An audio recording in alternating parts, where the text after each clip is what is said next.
Partecipare a queste manifestazioni ci dà anche l'occasione di conoscere delle città nuove come Genova e vedere degli angoli belli. Abbiamo il mare, il Porto Antico, l'acquario qui vicino a noi ed è anche l'occasione di toccare anche degli argomenti un po' più profondi. Sono sempre ancora in compagnia con il nostro amico, il presidente regionale del Veneto, Alessandro Ghiro della CIA.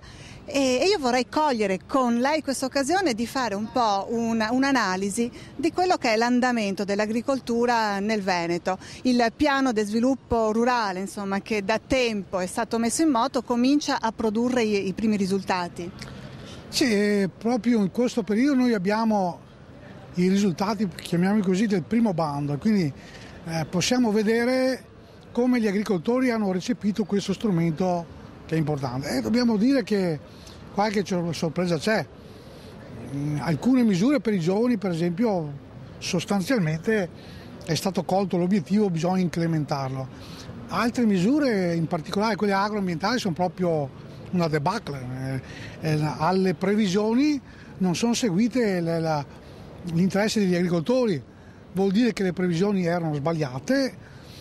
Alcune cose le avevamo peraltro anche dette e soprattutto uno dei punti è la burocrazia, cioè è evidente che avendo abbassato il quorum dei contributi, quindi abbassato la quota, se per avere un finanziamento che non è l'ottimo ci vogliono una serie di procedure complesse, la cosa è aperto poi un problema ancora tutto da verificare con i comuni.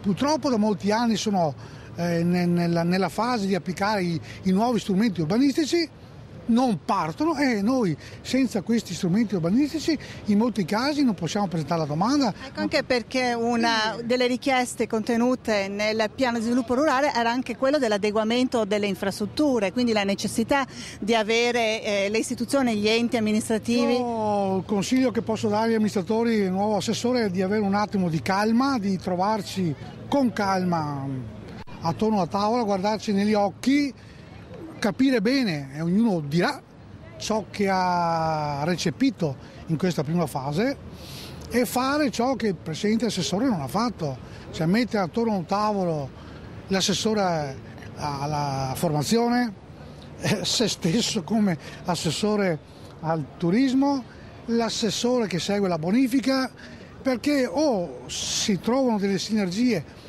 non solo di indirizzi che attualmente non ci sono, ma anche nei tempi, cioè non può essere che alcune leggi che ci servono oggi per fare un PSR adeguato vengano fatte l'anno prossimo, non servono, perdiamo occasione. Quindi accanto a alcuni importanti, per esempio una cosa che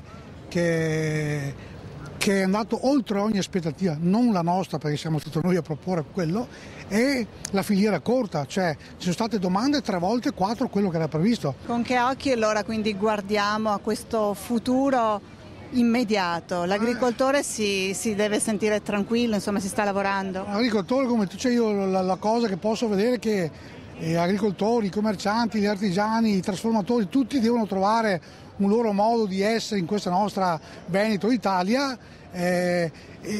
Ognuno deve avere una parte vera di qualità, non deve avere settori speculativi e basta, ma se ognuno fa il suo lavoro è utile produrre quanto trasportare la merce, è utile trasportare la merce quanto vendere, cioè non è che ci sia qualcosa che non va.